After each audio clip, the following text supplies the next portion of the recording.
Hello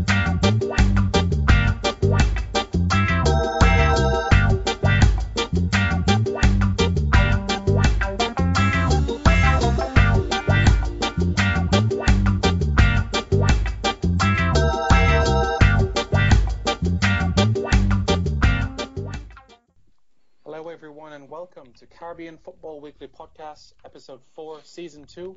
I'm Simon Preston and joined as usual alongside Nathan Carr and Santoki Nagolendran. A lot of action this week. Gentlemen, how are you all doing on this fine evening? Nathan? Yeah, as good as ever. Looking forward to the show. Absolutely, yeah. Looking forward to Santoki. How are you? Yeah, good as always. Looking forward to talk about all the action that took place this week in the Caribbean Cup. I'm doing quite well myself. Been watching a bit of TV shows as well. You know, interestingly, Alex Bunbury's daughter, Kylie Bunbury, is starring in this new sports TV show called Pitch, where she's a baseball player. And you can actually see some features from her in her physical features. So it's clear to see that, you know, as a person of Guyanese roots, Caribbean roots, to see as a big hit in a TV series, it's quite interesting. I'm looking forward to this new season. Yeah, it's quite a successful family by the looks of it, because I think Alex Bunbury's son, doesn't he play for Sporting Lisbon's youth academy as well? I think so. His older son plays in MLS, I believe. Yeah, American international as well, but I think it's just friendly matches he's played, so technically he could still represent Guyana / Canada. If the Guyanese FA are listening.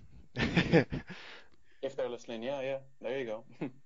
Not a bad shout. But definitely we do have a lot of action to catch up on this week. Caribbean Cup, as we know, taking place, and potentially we still have 2 more groups left to play their remaining matches. Let's kick things off with news. Nathan, starting with you.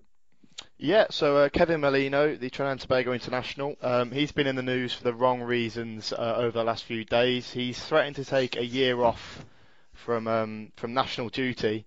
This is following the news that was reported by Wired 868 that Molino attended a nightclub last Friday, so a couple of days after he scored a hat-trick against the Dominican Republic in his country's first Caribbean Cup qualifier. He attended a nightclub without the permission of national coach Stephen Hart, and he was punished as a result, made to watch the Martinique game from the stands, and then sent home back to Orlando City early. And then the news came out that Molino, on his Snapchat account, he kind of announced that he's going to be taking a year off from national duty. So, very, very poor from Molino, showing a complete lack of discipline, really, and disrespect towards not only his coach but teammates and the country as a whole. He also was in a bit of trouble in August before Trinidad and Tobago's game against Guatemala, World Cup qualifier. Himself, Jovin Jones and Mikael Williams, all 3 of them attended a boat party, again without permission from Stephen Hart. So on that occasion they were just given a warning, but again Molino has kind of crossed the line, and it's unknown really now where he stands with the national team. But if he was to miss 12 months of action, then obviously he wouldn't be available for the hexagonal games. So that would be, you know, a huge blow for Trinidad and Tobago. So yeah, Molino being a naughty boy, and we'll see what happens with him. And also a bit of news beach soccer wise, the 2017 CONCACAF Beach Soccer Championship, that will be held in the Bahamas from the 20th to the 26th of February next year. The Bahamas, of course, will host the Beach Soccer World Cup from April to May next year. That will be the first time a Caribbean nation has hosted a senior FIFA event. 8 of the 16 countries at this Beach Soccer Championship will represent the Caribbean. The Bahamas have already qualified, virtue of being hosts, and then Guadeloupe, they cannot qualify for the World Cup, seeing as they're not a FIFA member. So if they were to be in a position where they could qualify for the World Cup, unfortunately another nation would take their place and they wouldn't be able to progress. So yeah, the CONCACAF Beach Soccer Championship from the 20th to the 26th of February next year. That'll be a good little preparation run for the Bahamas, who will be hosting the big finale, the World Cup itself, a month later. Yeah, I'm really looking forward to that as well, Nathan. Back-to-back tournaments in the same year. I'm sure sports tourism will actually help the economy GDP-wise as well. So it's definitely something looking forward to, and I'm interested to see how a team like Bahamas will do in a major FIFA event. Santoki, news your side? Yeah, so as Simon made a reference to Alex Bunbury, he's been taking all the headlines this week in Guyanese football. So for the listeners who don't know, Alex Bunbury is a Guyanese-born Canadian soccer player. So he's in the Canadian Hall of Fame. He played for the national team throughout the 90s, had a great scoring record, and his club career also took him to Portugal and West Ham United in the Premier League. Now Bunbury has set out to build his own sporting academy in Guyana, where he was born. And this week it was announced by the government that he's been given land. So he's been given land in the region of Ituni, which is a rural area in Guyana, and that will be where his academy will be built. He's also been in the news for giving young 16-year-old Jeremy Garrett, who's captain of Guyana's under-17 national team and also plays for elite league club Fruta Conquers, he's given him the opportunity to fly to Portugal and take part in the trial for Sporting Lisbon's famed academy, which is massive news not only for Guyana but also for the region as a whole, giving a player from the region a chance to earn a spot in one of Europe's top academies. And if it is successful, hopefully coaches will take more notice of the region as a whole. Bunbury has also announced today that Trayon Bobb and Shaq Agard, Golden Jaguar international players, will also receive trials next month at Portuguese second division club Desportivo das Aves. So all in all, Bunbury seems to be doing a magnificent job in promoting Guyanese players and also developing facilities locally, which are badly needed for the next generation to prosper in footballing terms. Absolutely. Thank you very much, Santoki. I actually spoke to Jeremy a few days ago on WhatsApp and say how he's excited about this sort of opportunity. What he says he wants to do is open the door, especially for future Guyanese internationals to play overseas, as he wants to commit football to his life and, in a way, raise the profile of football in Guyana. Because one key thing that he said to me as well, which a lot of people know as well, when people think Guyana and sports, the first thing that comes to their mind is cricket. He wants to change it and have football as a major aspect across the entire Guyana, and he's hoping that this opportunity will go well. And he also is looking further ahead. He says there's life after football as well. So school, college, university is something that is still firm in his mind if and when he becomes a professional football player.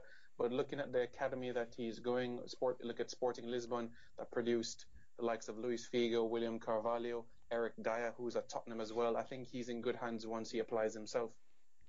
Yeah, not forgetting Cristiano Ronaldo. Of course, why not? Cristiano Ronaldo, who's he? Do we know how long the trial will be for Jeremy Garrett, or we're talking a week, 2 weeks, or are we not privy to that kind of information? It hasn't been disclosed, but generally, trials of this nature seem to be a one week trial. Right. So he's got enough time then to try and impress the coaching staff there. I really wish him all the best, because what a fantastic opportunity for him. Yeah, marvelous. Yeah, absolutely. And let's not forget as well, he was Guyana's under-17 captain during the CFU qualifiers in the US Virgin Islands, and he's been part of that setup since he was 14 years old. So definitely an experienced such player. From the Jamaican side of things, a lot of people had their heart in their mouth last night as Theodore Whitmore was recuperating in hospital. He was hospitalized after a match with St. James High School in Jamaica, where he said that he had suffered a seizure during that incident, but thankfully he's fine and recuperating quite well. So it's good to know that our head coach is doing quite well. That basically wraps up the news my side. I know a major talking point will certainly be the Caribbean Cup action that we saw last week. It's quite unfortunate that not all matches were not played, but Nathan, I want to start with you first on the thing that you're going to do on your website, the home of Caribbean football, the sort of review. I know Santoki and I are correspondents for this, but you mind going into a bit of detail about what it will involve for the listeners and viewers? Yeah, sure. So I think I mentioned it on our previous show, but my website, the home of Caribbean football, we're going to be doing a comprehensive review of the latest action from Caribbean Cup qualifying. We've covered round 1, round 2, and now we're looking to cover round 3. So every country is going to be profiled, and some summary and analysis on how each team did. Santoki and Simon are going to be covering Guyana and Jamaica. Obviously, for Jamaica, their game against Suriname was postponed because of Hurricane Matthew, so we still don't know yet when that game will be rearranged. So the analysis is a little bit, it isn't quite as detailed as we hoped because of that. But yeah, going through each country, hoping to get that out sometime this week, and basically, yeah, just going through all the action, recapping the results. So there'll be the scorers, the venues, and then some comment on the games themselves. So I particularly enjoyed writing about Curacao and Martinique, who have already booked their places at the Caribbean Cup and Gold Cup. So yeah, some interesting information you can find on both of those countries. But as I say, that'll be out sometime this week on www.thehomeofcaribbeanfootball.com. All right. Thanks very much, Nation. Much appreciated there, and we all look forward to reading that sort of extensive coverage on it. We saw it as well during the Under-20 CONCACAF Men's Championship last year in 2015 as well.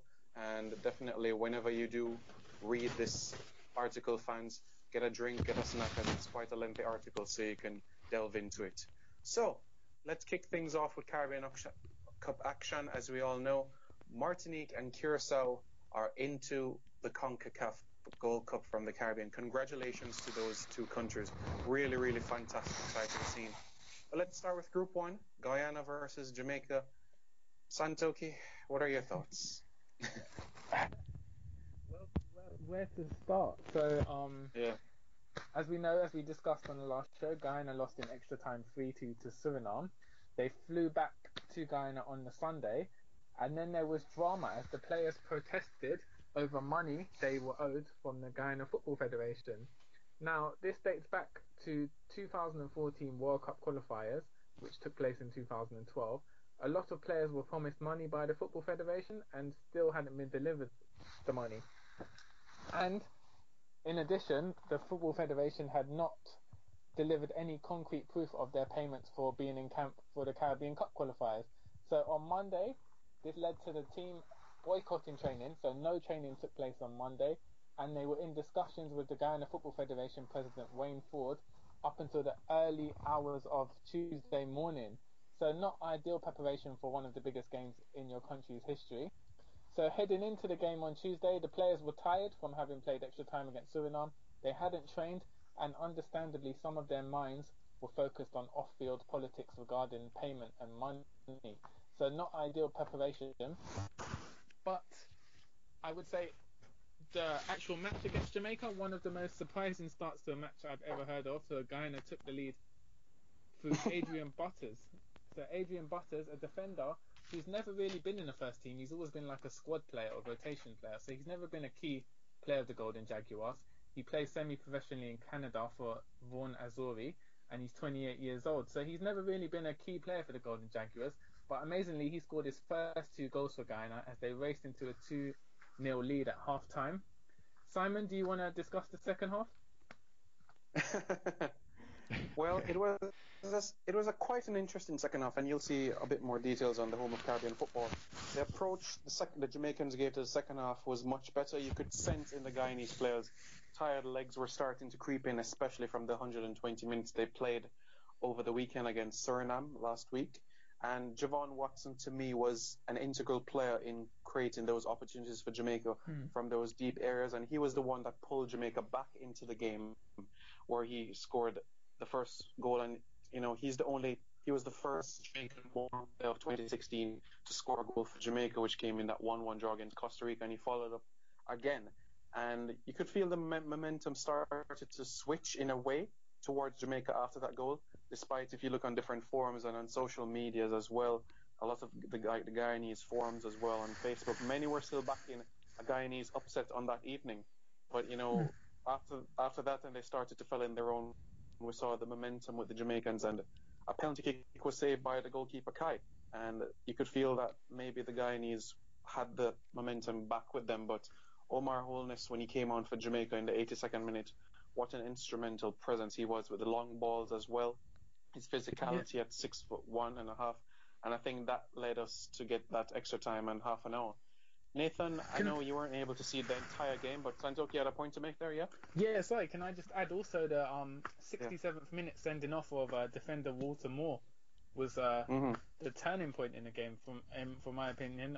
Obviously the team was Ghana was already tired, but to go down to 10 men against a fit Jamaican team was always a big ask. I do feel the red card was very harsh. I don't know if any of you saw it in the highlights, No. but Yeah, I felt it was harsh too, yeah. he clipped him, but I thought it was more of a yellow card rather than a red card offence. And Walter Moore echoed those sentiments in his post-match interview. I felt it was very harsh, and ultimately that red card was what swung it completely in Jamaica's favour.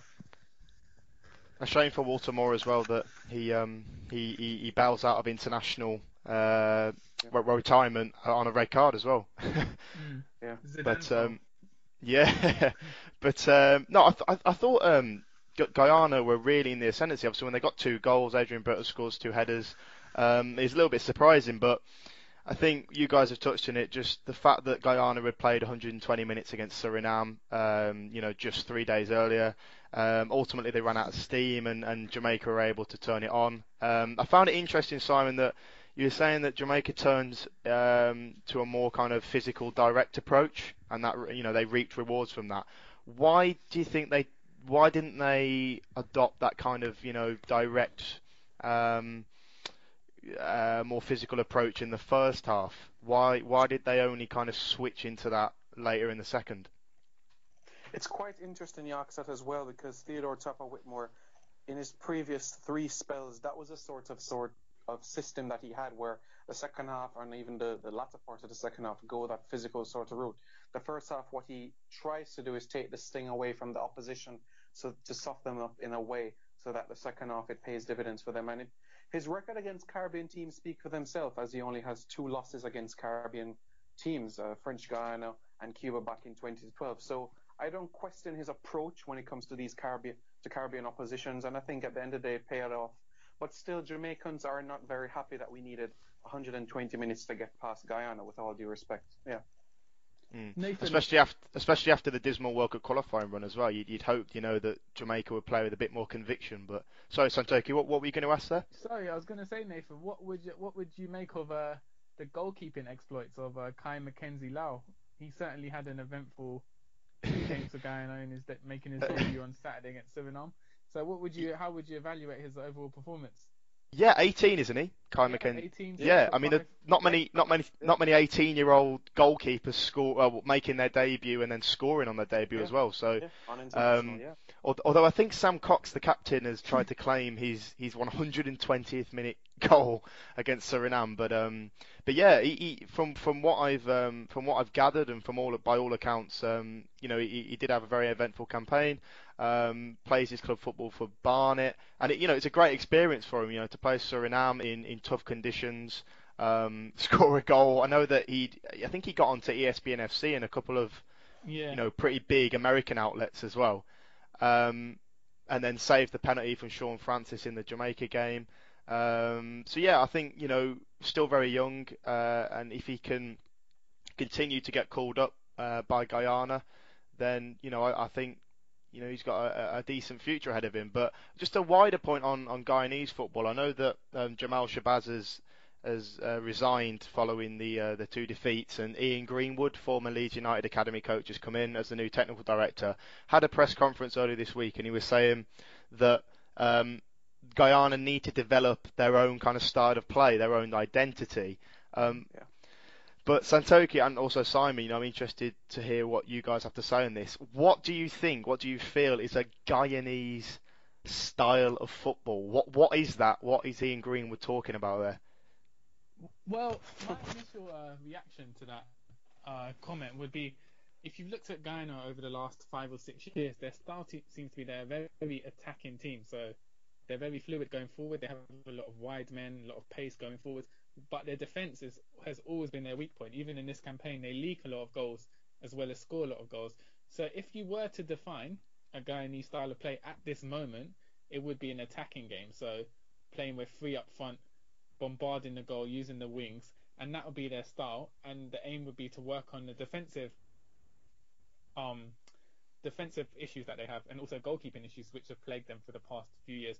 So working on the foundations of defense and still committing to an attacking philosophy would be the way to go about it if you were to look at developing the current philosophy they had. However, Ian Greenwood, as we said, Walter Moore's resigned, Walter Moore's retired, Jamal Shabazz has stepped down. Ian Greenwood now has to work with a team which is slightly younger, and he may wish to implement his own philosophy. So he may want to make Guyana a more purely defensive team that has clean sheets and plays on the counter.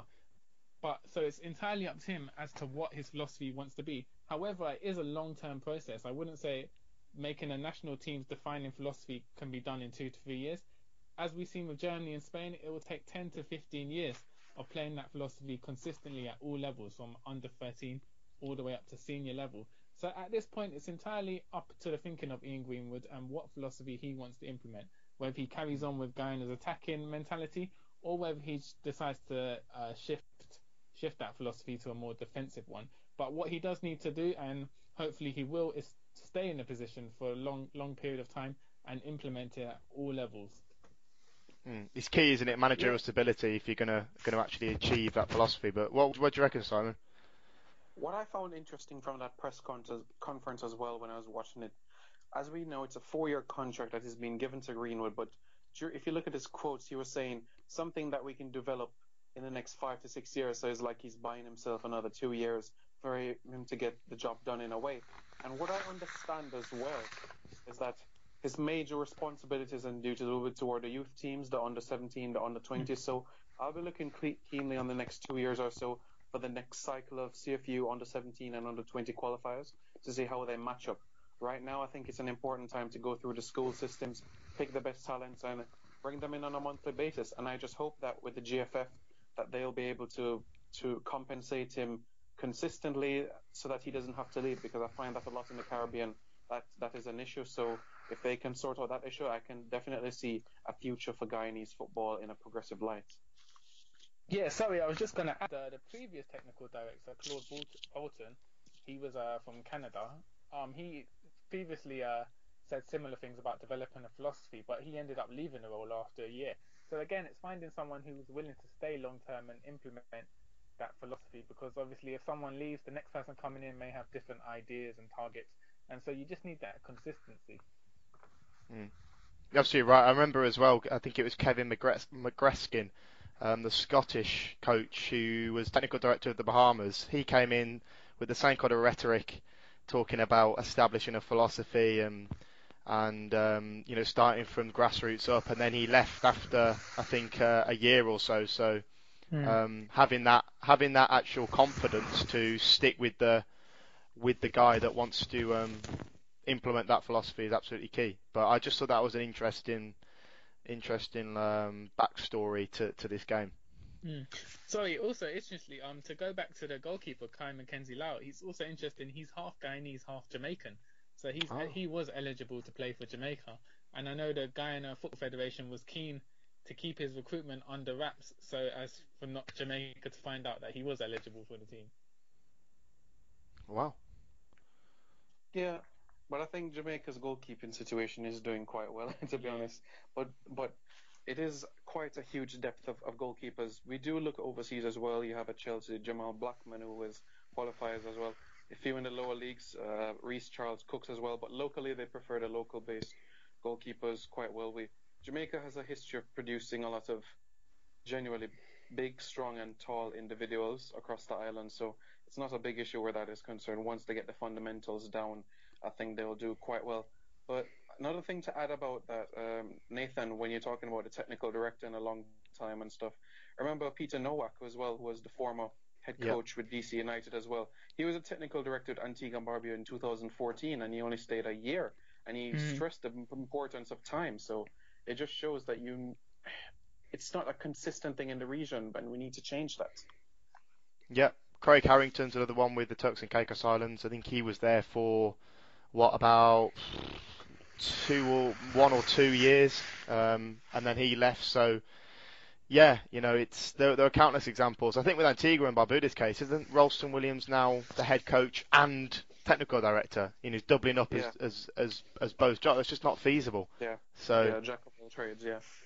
I yeah. think the problem, the dilemma which Caribbean countries has is that to have a technical director who's going to commit 5 or 10 years to the role, you're more likely to find someone locally who's born on the island, raised on the island, to stay in the position long term. However, are there suitable candidates from that island or country who can lead technical development? Often you need people with experience of working in North America and Europe. You need to recruit them in.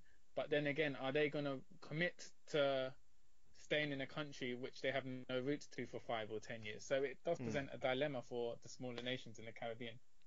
Yeah, puts an emphasis as well on improving coaching in for homegrown coaches as well, doesn't it? Yeah, exactly.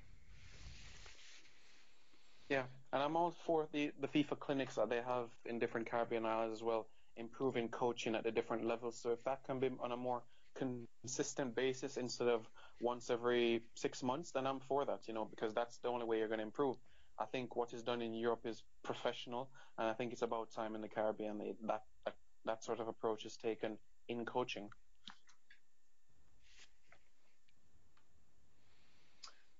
All right, then, guys, let's move ahead. Before we get to Group 2, I wanted to add something as well. A few hours ago, Jacques Passet, the coach of the St. Kitts and Nevis football team, said on Twitter, November 13th, that's the date for a game versus Haiti has been scheduled. So, Nathan Santoki, it appears that it's going to be on a FIFA date, the next set of matches that have been affected by Hurricane Matthew.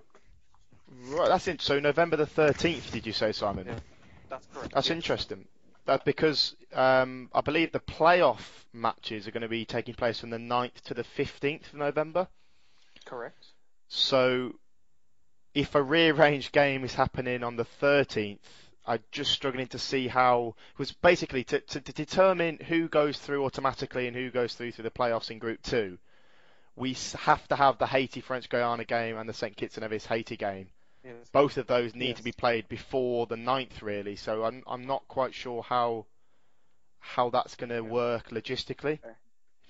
Yeah. Before Santoki gives his opinion, I would like to add what I think should happen. Instead of having this sort of fifth place playoff, what I think they should do is have the second place team, the best second place team goes to that fifth place playoff against whether it's Honduras, El Salvador, whoever.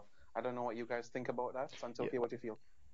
Yeah, I think at this point that would be an option considered by me, because we have an incredible backlog of matches now. So we have the 2 Haiti games, as you said, and also Trinidad are in the hexagonal qualifiers next month, so they won't be able to take part in any playoffs which are happening in November. So at this point, it looks very, very unlikely that the playoffs will occur in November. In that case, it would need to be pushed back. But the next FIFA window is not until March 2017.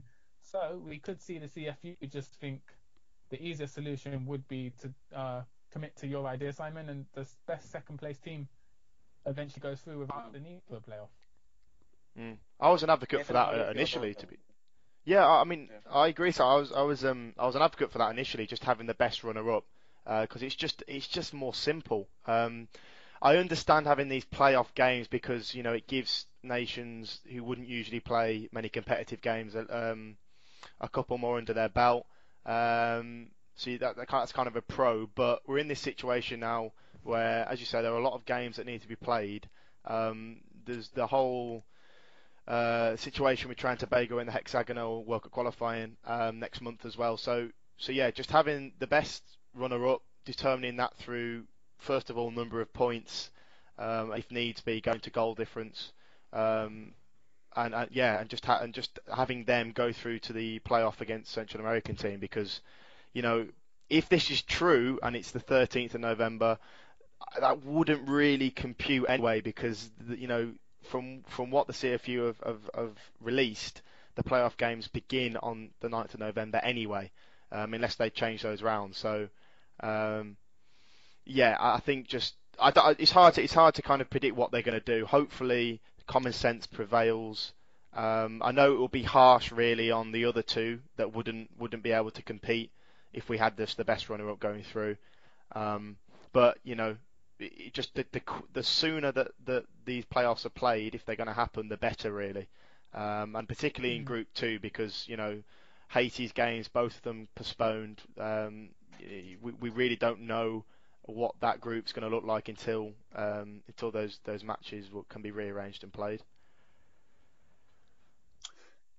Yeah, basically, because there's 2 matches left in that group, as we know, and 1 match left in the Jamaica group. So once these 3 matches have been played eventually, then round 3 will finally complete, and then we head into the playoff or whatever it may be, if that is held, and the finals of the Caribbean Cup. At least Group 3 and Group 4 had some action in it, and we actually know 2 of the potentially 4 to 5 Caribbean teams that will play in the CONCACAF Gold Cup next summer. Curacao, Antigua and Barbuda, and Puerto Rico. Nathan, what a group this was. Finally, a Dutch Caribbean is going to the Gold Cup. Yeah, that's right. Fantastic achievement for Curacao. Maximum points from Group 3, beating Antigua and Barbuda 3-0 on the Wednesday, and then getting past Puerto Rico 4-2 in extra time on Tuesday. I watched the game against Puerto Rico. I actually thought they were rather sluggish in the first half. Puerto Rico were absolutely on top, but the quality that they have, the squad depth, they managed to turn it around and go on to score 4 goals. Leandro Bacuna's goal in the 85th minute was particularly impressive. He kind of ran past a couple of players and then unleashed a brilliant long-range finish, which left the goalkeeper stranded. But no, really good achievement for Curacao, and they've been really impressive generally throughout this Caribbean Cup qualifying cycle. Scored the most goals out of any team, I think 21 altogether, because obviously they profited a lot in the in June's batch of games against Guyana and the US Virgin Islands. But I think really when you look at their rise, you need to credit Patrick Kluivert. Obviously came in March 2015 and left his post June early this year because now director of football at PSG. But he needs to be credited for kind of laying the foundations, and then Remco Vicentini has come in and just kind of iced the cake with these two wins in the qualifiers. But they're just a very, very good team to watch, very pleasing on the eye. Although sometimes a criticism that I'd have of Curacao is they do tend to overplay in quite risky areas. We saw this against Puerto Rico when for Hector Ramos's opening goal, and they were overplaying a bit at the back and then lost the ball. But on the whole, quite a nice team to watch. Plenty of squad depth as well. I talked about that earlier. I mean, you've got to remember, the likes of Cuco Martina, the captain, Daryl Lackman, Jeremy Denoyer, Julian Justiana. These guys didn't come for these latest qualifiers because they weren't available. Yet, the Curacao still had enough quality to field, a competitive team. Leandro Bacuna filled in at centre back. So yeah, congratulations to them. And it'll be really fascinating now, I think, to see how they do at the Gold Cup, because will they stick with Vicentini as manager, or will Kluivert perhaps make a return for the Gold Cup? I could see that happening actually. But they've got a fair bit of time now to prepare. I think is it 8 months before the Caribbean Cup starts next year, and then 9 months before the Gold Cup kicks off as well. So hopefully they can arrange a few friendlies in that time period before those competitions kick off, which will help with their preparation. But Curacao took this group. Antigua and Barbuda still in with a shout if they go through the playoffs, and then poor old Puerto Rico eliminated. 0 points from 2 games. But as I say, they did give a good account of themselves in the first half in that game against Curacao. But it was just a shame that they weren't able to hold on, Simon. Yeah, but this Puerto Rico team, the strides that they have made within the Caribbean Cup, once upon a time they were the sort of beating stick, but the strides that they've made, especially advancing to the third round, they've been in no way embarrassed by any team. If you look at the results, especially against Antigua and Barbuda, there are some elements and some points in the game where they're quite unfortunate not to get on the score sheet. So for them, it's just another learning experience, and I do hope that they're able to keep this sort of core players together. They certainly have the talent out there, whether it be in the MLS, the NASL, the USL. The talent is there for the players, and especially in the local league in Puerto Rico. So I'm hoping that they will be able to stick together within the near future. I mean, Santoki just yeah, yeah. okay. Go Sorry, ahead, just Nathan. just a really quick point on Puerto Rico. The Puerto Rican FA General Secretary Ignacio Rodriguez, he recently told me that he thinks the current Puerto Rican squad, the team, is the best that they've ever had, which I just thought was quite an interesting, bold claim. He thinks Yeah. the current generation is the best that they have ever had in their whole history. So, as you say, the quality is there. The future is bright for Puerto Rico, I think. But it's just a shame that they haven't actually got any competitive games scheduled now until what, 2019 really, for World Cup qualifiers. So they're gonna have to try and find some games to plug that gap. But sorry, carry on. Yeah, it's quite interesting that he said that. I would love to know what he thoughts about that Pan American Cup Games team in 1979, where Puerto Rico finished fifth in that occasion against some really top sides. So for him to say this is the best side ever, well, for Puerto Rico, then kudos to him and to the team. But certainly it is a wonderful team if you look at their performances in 2016 as well. They got past Antigua in the early rounds, drew against Grenada. They got past Anguilla, etc. But certainly it's a team to look forward to moving forward. You know, guys, when we started this show, Caribbean Football Weekly, back in season one, Santoki has been banging the drum about Curacao, and I think he deserves a lot of plaudits on this team. Santoki, they've really pulled through, and they're one of the top four in the Caribbean, at least on paper. Yeah, definitely one of the top four on paper. I'm really excited to see how they fare, not only in the Caribbean Cup next year, which is set to take place in America, as reports are going so far, but also to see how they do in the Gold Cup against the likes of the Central America teams, Guatemala, Honduras, and also America and Mexico. I think they could pose a really good challenge towards the bigger teams in CONCACAF. Regarding the game against Puerto Rico, firstly, it was strange how it mirrored the exact same pattern as the Guyana Jamaica game. So Puerto Rico went to a 2-0 lead at half time, and then Curacao came back with 4 goals to wrap up the match. I do think a lot of the first half can be attributed to nerves. So I think the Curacao players would have been aware that a win would take them to the Gold Cup for the first time in history, and that kind of played on their minds. The second half they really showed up, and the Curacao, which we know from previous games in the campaign, really turned up. Leandro Bacuna also needs some credit. Playing in defence, scored 3 goals in this group to really emphasise his quality in the absence of Premier League player Cuco Martina and also Darryl Lackman out. So Bacuna really stepped up, and he deserves a lot of credit. Playing from the back, but also managing to score 3 goals, which were vital in taking Curacao to a historic first appearance in the Gold Cup. Yeah. You know, I watched this Curacao team from 2014 when they came to Jamaica for the Caribbean Cup final round, and they put up some fight against the best teams in the region as well and gave Trinidad and Tobago a run for their money, where they lost 3-2 on that occasion, took the lead in that match as well, lost 3-2 to Cuba as well, where they also ran for them toe for toe as well, and then lost to French Guyana 4-1. Despite not picking up a point in that tournament, there were glimpses and signs of what they can do as a unit. And 2 years later, we've seen that pay off in instrumental way. It was a nice moment seen after that match. I was watching as well the players and this coaching staff running onto the field with the Curacao flag and really embracing this sort of moment, as Curacao was once part of the Netherlands Antilles football team. So for them to break apart and make this sort of impression, it's a wonderful sight. And I'm hoping that perhaps before or after the Gold Cup draw, they'll be able to schedule some matches. I just look at it in a certain way. You have Canada that's out of World Cup qualifying, and you have Curacao that's going to be in the Gold Cup as well alongside Canada. So perhaps that could be a match that could be arranged, whether home or away. I think it would be a good opportunity for them.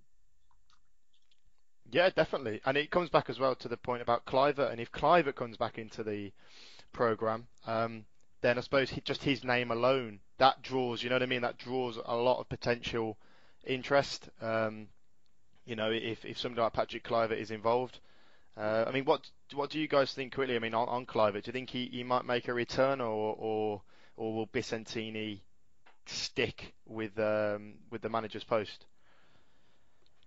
Santoki, what do you think? Yeah, I mentioned last week, I think it's very likely that Cliver will return for the campaign, bearing Mm-hmm. in mind he's working at Paris Saint-Germain as a director, European season, so he will have a break. He will not be at the club during that period in July. So I believe that an agreement will be worked out where we might not see him necessarily take over as a head coach, but he will be involved in some capacity, whether it be assistant coach or directly with the camp, just motivating the players and passing on some tactical advice. But definitely, I'm 100% sure we will see Cliver involved to some extent with the Curacao team come the Gold Cup in America. Yeah, even if it's, for example, a role such a technical advisor, maybe not traveling with the team or a certain role where that is concerned, speaking to the players. Because if you look at his international experience as well, where he's been to the Euro semi-finals twice back in 2000 and 2004 as well, fourth in the 1998 World Cup. So Curacao, this is their first major tournament, so the advice that he can pass on to players for these tournament events, it'll be invaluable to the Curacao team, and I'm sure it'll be something to press forward with. And one can only ask, how far can this Curacao team go?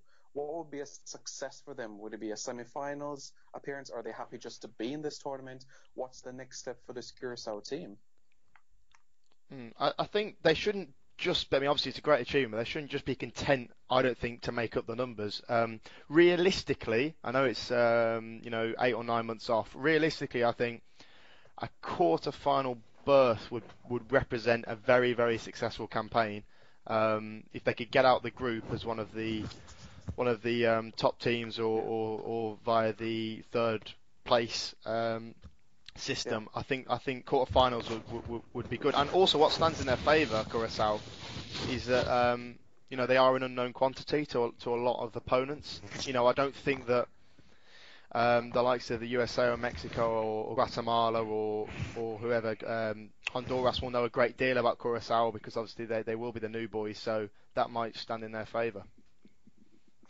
Yeah, it mirrors to mind that appearance of Guadeloupe back in 2007. Very few teams knew about them or actually had video footage to scout them out. So, and we saw how Guadeloupe got past the likes of Canada, Honduras as well to get to the semi-finals of the Gold Cup that year. We've seen Caribbean teams done well in this sort of tournament, Trinidad, Jamaica, etc. So we can only wish them all the best. But I think quarterfinals is quite fair for them. Santoki, what do you feel? Yeah, I was going to say the same. Quarterfinals, I think they should be looking to get out of the group. From what I've seen from the team, they're just as good as many of the Central American teams. So depending on the draw and what teams they get, I believe quarterfinals should be a realistic target for them.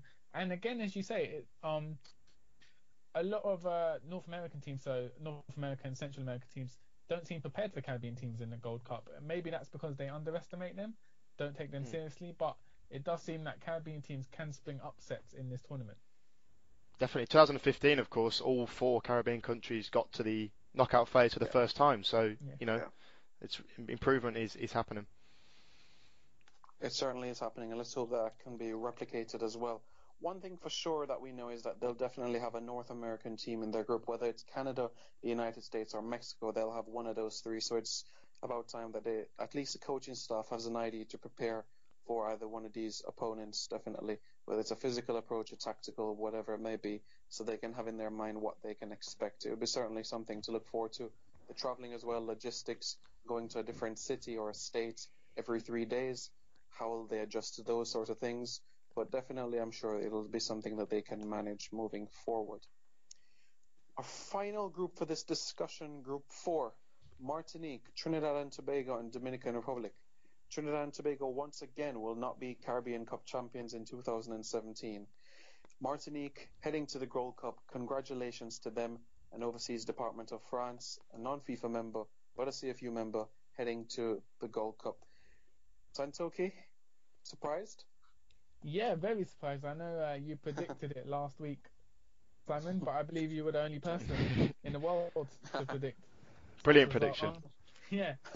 Obviously, as Nathan elaborated on earlier, there was some problems in the camp with Trinidad and Tobago revolving around their key playmaker, Kevin Molino. How far this affected the team spirit and team morale going into the game, we don't know, but it obviously did have an effect as Trinidad ended up losing. It was a very tight game, went to extra time goalless, and then Kevin Parsimane, who we did mention last week, prolific goal scorer for Martinique, he ended up producing the goods and scoring a critical goal. And then Langil in the last minute of extra time, sealing the win, 2-0 win. So very surprising, but again, never to underestimate Martinique. They've made the Gold Cup before. They've proven they're a high quality team in the region. They certainly are, and we've seen how they can do. If you look at Trinidad and Tobago's Football Association YouTube channel as well, they were showing as well that they couldn't even get to train because of the amount of rain in Martinique. It was very, very light session that they had. It was nothing serious that they could do. Nathan, do you think perhaps a lack of training could have caused this sort of result? I mean, this game did go to extra time, but I think Martinique had some good chances in the opening 90 minutes. Yeah, they did. They did. I mean, it was a really, really good game from what I saw on the highlights. So chances for both teams. Both teams hit the post, and it was just played at such a great intensity. I'm not sure if you can really make that excuse for Tobago, given the players that they put out. They would have been expected to win this group, but you can't really ignore Martinique and their progress. A non-FIFA member going to be playing at their fifth Gold Cup, and just ultimately punished the mistakes in Trinidad and Tobago in extra time. I think it was Cordell Cato who couldn't quite get the ball down. Kevin Parsmain, who's got a fantastic goal scoring record for the national team, pounced and scored, and then Stephen Langill, who's out in Poland, born in Martinique, so he's not a recruit from the French diaspora, which I always thought Langill was, but born in Martinique, but only made his national debut early this year in Caribbean Cup qualifying. He scored at the very end to wrap it up. A credit as well to the interim manager, Jean-Marc Sivault, who came in because the incumbent Louis Marianne, if that's the right pronunciation, he had to step down temporarily as manager because of health reasons. So Jean-Marc Sivault, who's manager of Club Franciscain in Martinique, very successful club, he came in and kind of kept the momentum going, didn't change much. Picked the same kind of players, Julian Forbert, Jordi Delem, and these kind of players, past Main. So they've got a nice nucleus to the team. And yeah, you've got to credit them really. And also on Martinique, their defence, while they've been good going forward, their defence is pretty strong. I believe that they have conceded the second least amount of goals in Caribbean Cup qualifying. St. Kitts and Nevis have the best record, and then Martinique follow after that. So not only going forward have they been prolific, but at the back they've been pretty strong. I think Jean-Sylvain Babin has helped playing his football in La Liga with Sporting Gijón. So yeah, really well done to Martinique. Did not expect Trinidad and Tobago to be finishing second in this group.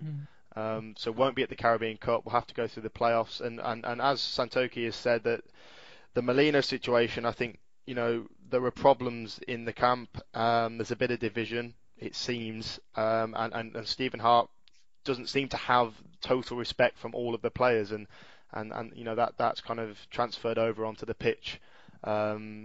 So yeah, I mean, it's not really good times for Trinidad and Tobago heading into next month's World Cup qualifiers, which they'll really have to be on song for. Simon, have you got any comments on Martinique or Trinidad and Tobago? There's actually a question I'd like to add for both of you. As we know, Trinidad is going to play against Honduras and Costa Rica in the upcoming World Cup qualifiers. The last time they won the Caribbean Cup was in 2001. At that time, all three of us were back in primary school. Is there something psychological why they have not been able to replicate their title? Is there something behind the scenes? Nathan, is there anything you could pinpoint as a reason why they haven't been able to capture that sort of success? I'm not sure you can necessarily pinpoint one thing. I mean, there are a number of possible factors that come into play. Maybe a lack of mental strength, which you could mention. I mean, the fact they haven't, as you say, haven't won the Caribbean Cup title since 2001, that's a pretty shoddy statistic for a team like Trinidad and Tobago, one of the better sides in the Caribbean. I suppose Jamaica have just been better since then. Haiti obviously won it in 2007, Cuba in 2012. Perhaps a lack of mental strength, you could argue, but it's quite difficult just to pinpoint one particular thing. If it is something behind the scenes, then that hasn't really been made public, I don't think. So it just keeps on going. It just keeps on kind of going on for them, doesn't it? This lack of lack of success in the Caribbean Cup. What do you guys think? Yeah, I would say part of the reason is because Trinidad aspirations have always been on giving up and qualifying for the World Cup. So you could say they sacrifice their performances in the Caribbean Cup in order to reach the World Cup. I mean, this year you could say that the team's been more focused on the hexagonal games and making the World Cup qualifiers, and that may cause them to lax in the Caribbean Cup games, which aren't as important to the team. Also, I feel was being slightly harsh to say they've underperformed completely in the Caribbean Cup. I mean, last Caribbean Cup 2014, they lost on penalties, so essentially it was one kick which separated them from winning the title. And 2012 they got to the final and narrowly lost to Cuba. So they have managed to reach the final stages. It's just a matter of one goal or penalty kicks which has denied them the trophy. I remember there was quite a lot of upheaval, though, wasn't there, in 2014?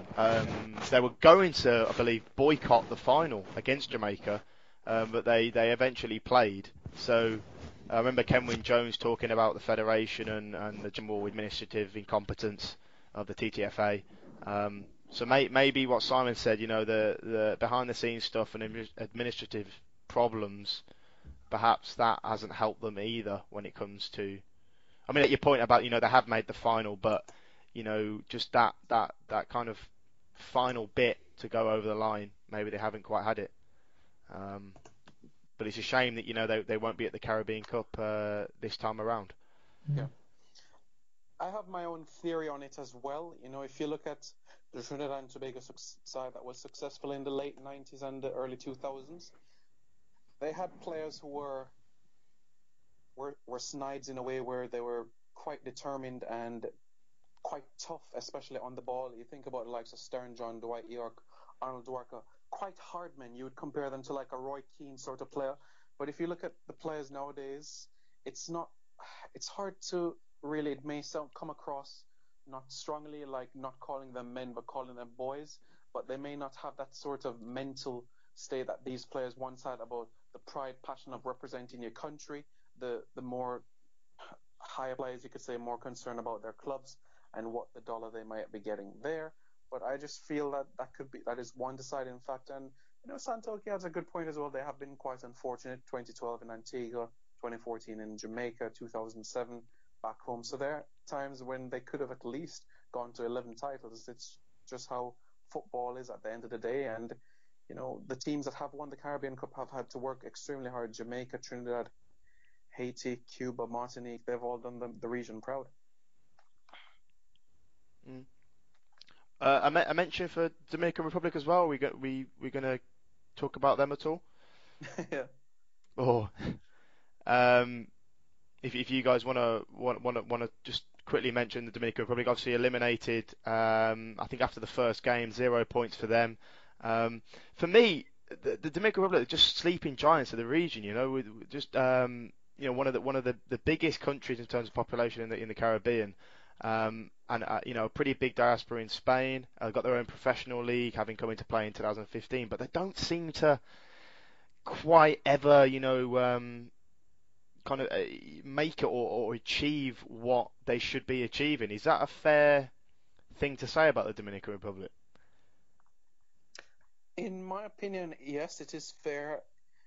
It's quite interesting, the system in the Dominican Republic and how funding is, especially as well where the government has the different sporting and agencies. And I think football is quite near the bottom as well. Baseball and basketball are the top two most funded sports within the Dominican Republic, and football, I believe, is second from bottom alongside swimming. So I do think that there's more they can do. There's loads of talent across the island, or across the entire Dominican Republic. You go west to Santiago, Jarabacoa, you go east to Santo Domingo. There are talents across the island, but I don't think the opportunity is quite there, or even to play professionally as well, just like in Cuba, which is why some go abroad. In Cuba's case, they get defected. But I just do feel that there has to be much more of a support system. That would be my opinion on that. I'm not sure what Santoki thinks. Yeah, I would echo those sentiments. I was going to say it's the lack of infrastructure. So, as Nathan said, they always seem to have talented players. It's just they can't come together or aren't given the opportunities to be successful as a team. I mean, they were very disappointing against Trinidad and Tobago.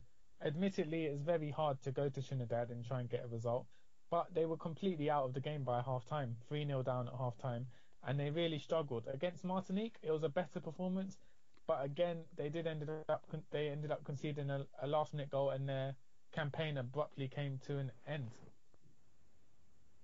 I mean, the gulf between them and Trinidad and Tobago in that first game, it was just incredible, really. The way in which Trinidad and Tobago were able to breeze to victory, it really was highlighted the difference between both of them. Yeah, they're up 3-0 before halftime, weren't they? Yeah. Which they have got some good players, some technically gifted players. Jonathan Fano, obviously playing in Panama now, I believe, with is it Arabe Unido? Yeah. He's the talisman. He's the main guy for them. But they've got other players, that are playing in the LDF in the domestic league. Earning a living while being able to play football at home. But hasn't quite clicked for them. Maybe in the next few years, if their national FA can become a little bit more organised and proactive, then perhaps we can see the Dominican Republic enjoying a bit more success. Yeah, I certainly hope so as well. And they do have key players that can still make an impact. You look at Jonathan Fanya, who's still only 29 and a top scorer for his country with 20-odd goals. So I still think that if he can play a significant role, then definitely they can have an impact moving forward. There's a player who's at Osasuna in Spain, Tano Bonin, so he can add an impact as well. So I do think it's about playing opportunities as well. We saw a few years ago Puerto Rico played against Spain, and that was a big high-profile sort of friendly. If they can do that as well against Spain or any other island or country, I think they can progress forward in football. But if you look at where they were a decade ago to where they are today, it's been instrumental, the amount of progress. Making final round of Caribbean Cup action 2012 and now 2016 the third round. I certainly think there's a bright future for them, but the competition of this region is quite stiff. And you look at, there are two better teams in this group, so Martinique and Trinidad. Maybe if they're in another group, I think they could have snatched a second place. Yeah, that's a good point. I mean, I'd say Group 4, I don't know about you guys, but we're probably the toughest on paper anyway. So the group of death. Agreed. If you like. Group of death indeed. And we'll have to wait and see how things go in terms of that fifth place playoff. We'll wait until a press release is sent from CFU if there's going to be any changes logistically, dates, or if they're going to change that whole format and just add that second place. Yeah. On the note of logistics, it was announced at the FIFA Council meeting that took place this Friday that the Gold Cup will be held between the 7th to 26th of July next year. So anyone planning on going, mark those dates down in your calendar.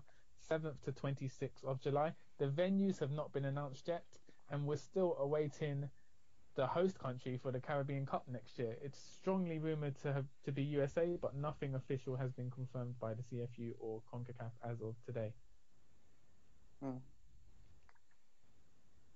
It seemed all set, didn't it, to be in America, but it's just, or we just haven't got any confirmation whatsoever from the powers that be. Yeah. I mean, the one thing about this Caribbean Cup, Nathan, as you mentioned, assuming that it retains its 2-year cycle, the next Caribbean Cup will be in 2019. So this means that for a large amount of Caribbean countries, you're looking at Guyana, Dominican Republic, Puerto Rico, they won't actually have any competitive games until mid-2018 at the earliest. So it's interesting. So it's all up to the federations now. What do? Do they host local friendlies between the islands on FIFA international dates? Do they fly in overseas-based players to play friendlies to try and get team cohesion going? Or do they remain inactive until 2018 and then hastily reform a team in order to take part in competition? The latter generally tends to be what happens. But you're right. I mean, Guyana, Puerto Rico, Dominican Republic, I suppose one of Haiti, French Guyana, or St. Kitts and Nevis as well. It comes back to the point about what Montegliani was saying the other week about the big gaps in calendars. If there was a slightly longer World Cup qualifying process, then that would help, I suppose, address that problem. But yeah, I mean, Ignacio Rodriguez, the Puerto Rican FA General Secretary, he was saying this as well, that a nation like Puerto Rico now, the most likely time that they'll play is probably 2019 because that's when the 2022 World Cup qualifiers will begin. So you're right. What do you do for 2 or 3 years? Arranging friendlies, that's not really. Yes, okay, it would help with kind of squad cohesion, but it's not mirroring the competitive nature of games that you're going to play in the Caribbean Cup qualifiers or World Cup qualifiers. I mean, what I'd like to see, I think, are I don't know how feasible this would be, but tournaments set up for the Anglophone Caribbean, the Spanish Caribbean, the French Caribbean, and the Dutch Caribbean. Now, there's already one for the Dutch Caribbean, the ABCS tournament, but even that's a little bit hit and miss. They're not always ran year on year. There used to be one for French Caribbean, but as we've talked about in previous show, but that doesn't go anymore. There's not one for the Spanish Caribbean. There's not one for the Anglophone Caribbean, as far as I'm aware. So it would be great, I think, if they had. I suppose you've got the Windward Islands tournament, but again, a bit hit and miss. If they had, properly ran, organised tournaments for split maybe into those categories, or just mixing them around, which would act as kind of stopgap tournaments in between Caribbean Cup qualifying and World Cup qualifying. I think that would be brilliant. Because ultimately having 2 or 3 years of just kind of inactivity and doing nothing, that cannot be beneficial, can it, for development? Yeah. I don't know what you guys think about the tournament idea. Yeah, I think some sort of competitive context would be great to just motivate the players. As you say, friendlies aren't the same as competitive games. The problem the Caribbean faces is due to finances, it's very hard, or virtually impossible, to fly in overseas-based players to take part in friendlies or tournaments outside of the Caribbean Cup and World Cup qualifiers.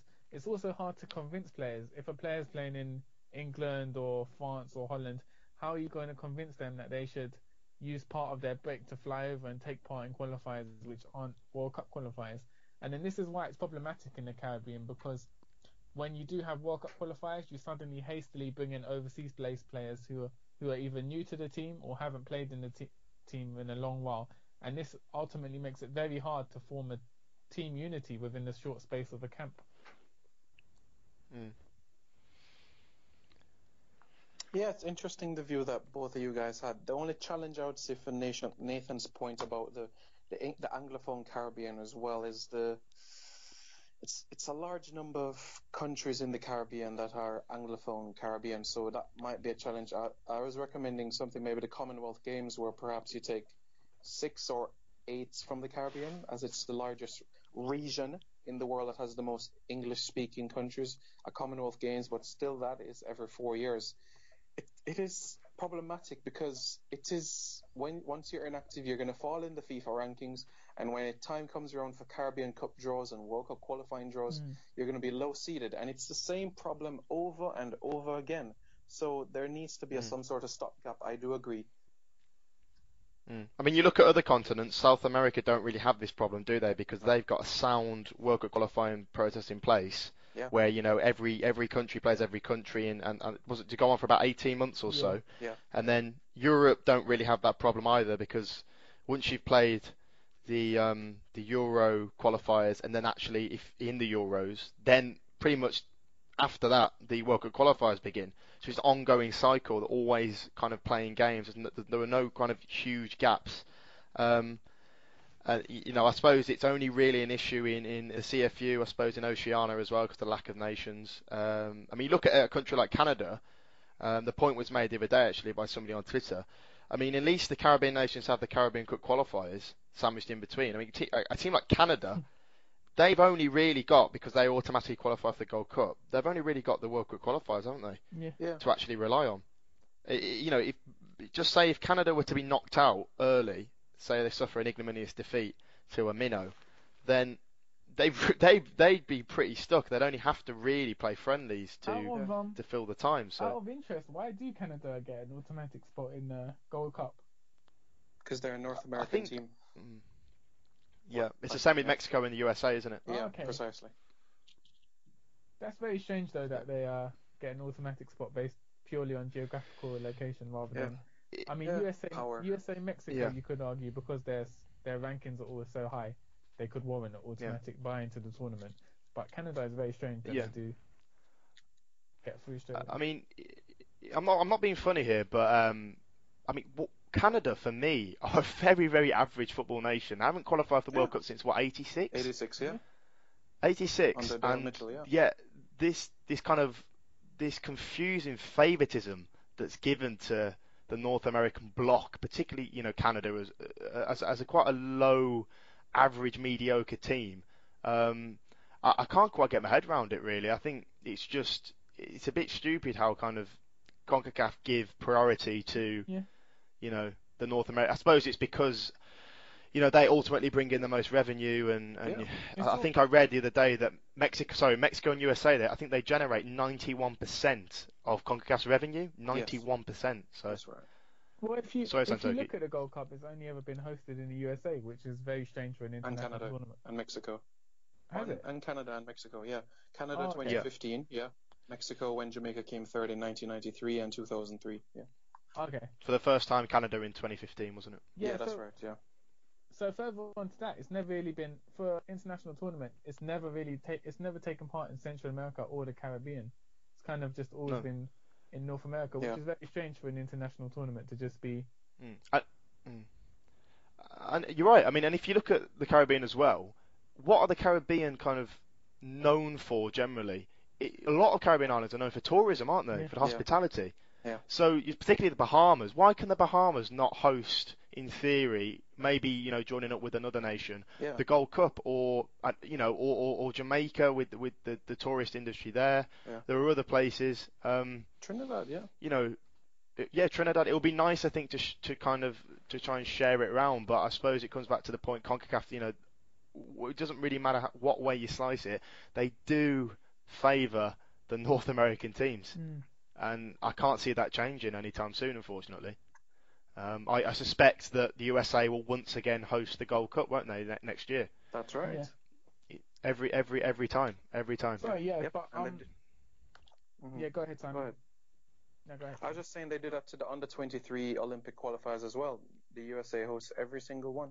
But go ahead, Yeah, sorry. I'm just going back to the original point about what teams can do in the interim. I think St. Kitts had a good tactic of touring Estonia and Andorra last year.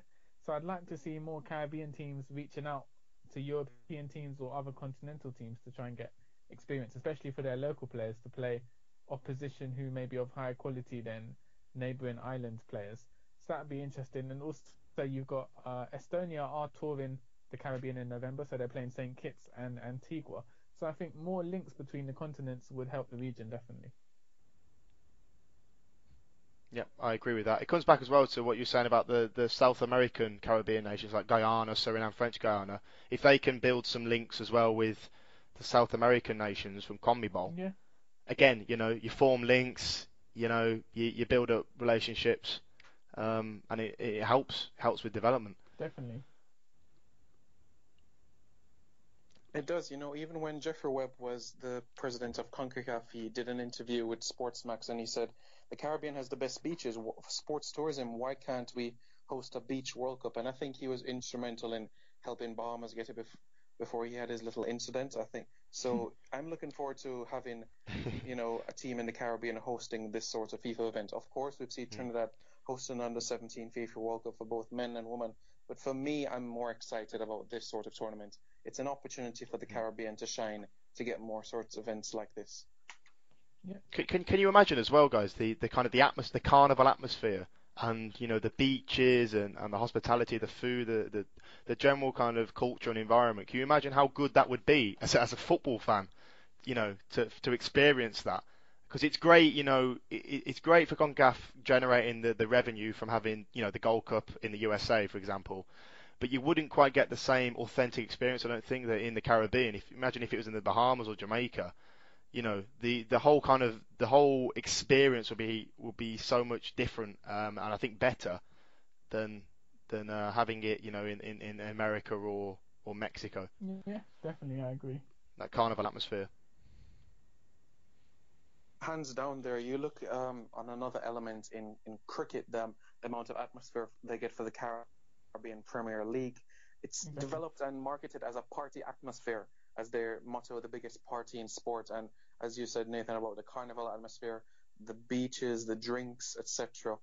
It's built up towards this atmosphere. You have some fun, you drink some there, you go to the beach, you go and watch cricket in the evening.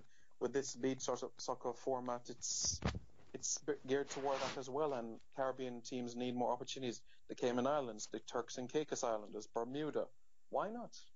So yeah, I was just obviously not. This isn't entirely football related, but it is related to our topic. If you look at the Caribbean Premier League, which is a premier cricket competition in the Caribbean, it started off in the Caribbean, but now this year they've moved a few of the games to America, Florida, and next year they're planning on moving some games to Singapore. So it does show, even though it's the Caribbean Premier League, so it does show that obviously the powers that be don't really see the Caribbean as generating enough income to sustain major tournaments, and they're always looking to have it hosted in more developed first world countries, which is a shame as the atmosphere is unique in the Caribbean.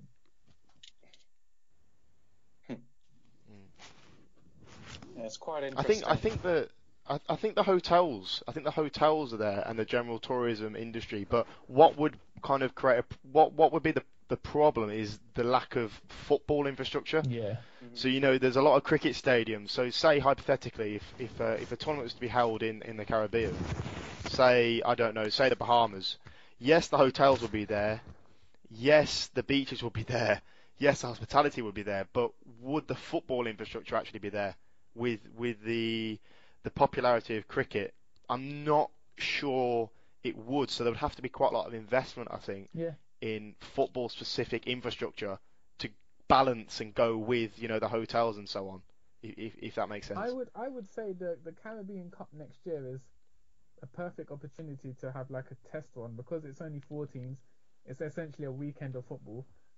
It would be preferable to host that in the Caribbean, and then from there build on to moving towards hopefully having a Gold Cup in the future held in the Caribbean.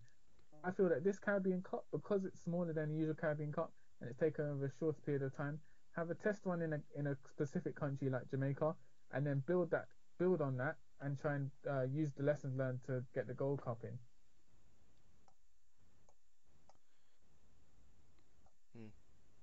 Yeah, I agree with that. Why not? 100% back that. As long as Caribbean football is getting more attention and more opportunities like that, it's good news for me. Why not a FIFA Under-17 World Cup in the future? We've seen Trinidad done that.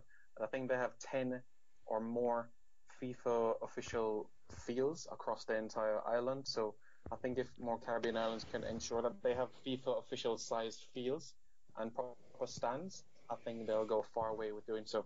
Jamaica, as we know, hosted the CONCACAF Under-17 Championship in 2011, where they qualified for the Under-17 FIFA World Cup, and 3 stadiums were used throughout that tournament. So it's even those small tournaments like that, where you have a couple of fields, why not? We saw Grenada in the Women's Championship as well earlier this year. So it's a step in the right direction, I think, that CONCACAF is making, giving Caribbean teams more of a chance. Yeah. All right, guys, we've had quite a comprehensive show today. Before we close off, Nathan, anything you'd like to add? No, thanks very much for listening, everyone. Just a reminder that you can follow Caribbean Football Weekly on SoundCloud, and also you can subscribe on iTunes as well. So if you've got an Apple device, just head to iTunes, search Caribbean Football Weekly, and if you subscribe, then you'll get all the episodes downloaded to your device. Look forward as well to releasing the Caribbean Cup qualifying review, which we talked about earlier on. Santoki and Simon are contributing to that, as well as a person called Nadiv Mills, who's going to be a correspondent for St. Kitts and Nevis. Used to play for St. Kitts and Nevis at youth level. Do stay tuned for that. And thanks again for listening. If you've got any feedback, constructive feedback, then I'm sure you can find us all on Twitter. All right, thanks very much, Nathan. Santoki, anything from you? No, just thanks to all the listeners who provide feedback and comment on the show. Again, as Nathan said, if you do have any questions or you'd like to give feedback on the show, then just contact any of us on social media. And just keep supporting the show. It's the only podcast around which specifically talks about Caribbean football, so support the movement. That's right. This is episode 4 of season 2 of Caribbean Football Weekly. Some listeners might be asking, well, what happened in season 1? Well, if you are interested in having a listen at season 1, you can go on YouTube, look for Reggae Boyz commentary and go in the playlist section, and you'll see all 10 episodes from season 1. And let's not forget this and season. season one All also has video footage for anyone interested in seeing our beautiful faces. That's right. Oh, and by the way, Speak for yourself there, mate. Oh yeah, by the way, Santoki, Kylie Bunbury is your age. Oh, okay. Just putting that out there. Wink, a fellow Guyanese like you. Wink, wink. There you go. But all right, thanks very much to all those who are listening. This is Caribbean Football Weekly, season 2, episode 4. I'm Simon Preston signing out. Have a pleasant evening.